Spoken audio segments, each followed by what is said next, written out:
আরিফ আর সায়েম ছিল একই গ্রামের দুই ঘনিষ্ঠ বন্ধু। ছোটবেলা থেকেই তারা একসঙ্গে স্কুলে যেত, একসঙ্গে খেলতো আর একসঙ্গে স্বপ্ন দেখত। আরিফ ছিল খুব বুদ্ধিমান ও পরিশ্রমী, আর সায়েম ছিল সহজ সরল কিন্তু ভীষণ দয়ালু।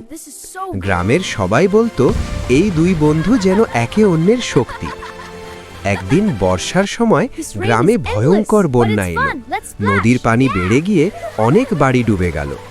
সেই সময় গ্রামের এক বৃদ্ধ মানুষ হঠাৎ অসুস্থ হয়ে পড়লেন, কিন্তু তাকে হাসপাতালে নেওয়ার মতো কেউ ছিল না। সবাই নিজের পরিবার নিয়ে ব্যস্ত।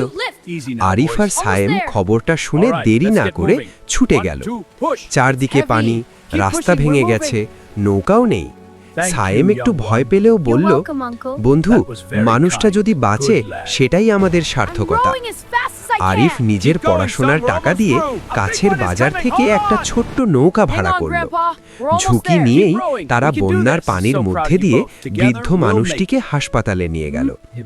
অনেক কষ্টে ভিজে ঠান্ডায় কাঁপতে কাঁপতে শেষ পর্যন্ত তারা সফল হলো। ডাক্তার বললেন, সময় মতো না আনলে বৃদ্ধ মানুষটি বাঁচতেন না। এই কথা শুনে দুই বন্ধুর চোখ ভরে উঠল আনন্দের জলে। পরদিন গ্রামের সবাই আরিফ আর সায়েমকে ধন্যবাদ জানালো। গ্রামের প্রধান বললেন, তোমরা দেখিয়ে দিলে সত্যিকারের বন্ধুত্ব মানে শুধু একসঙ্গে হাসা নয়, বিপদে একসঙ্গে দাঁড়ানো।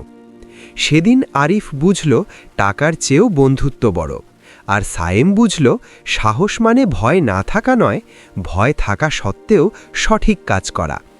এই দুই বন্ধু প্রতিজ্ঞা করল, জীবনে যত বড়ই হোক না কেন তারা মানুষের পাশে দাঁড়াবে, কারণ সত্যিকারের বন্ধুত্ব শুধু দুজনের মধ্যে নয়, সমাজের জন্যেও আলো ছড়ায়।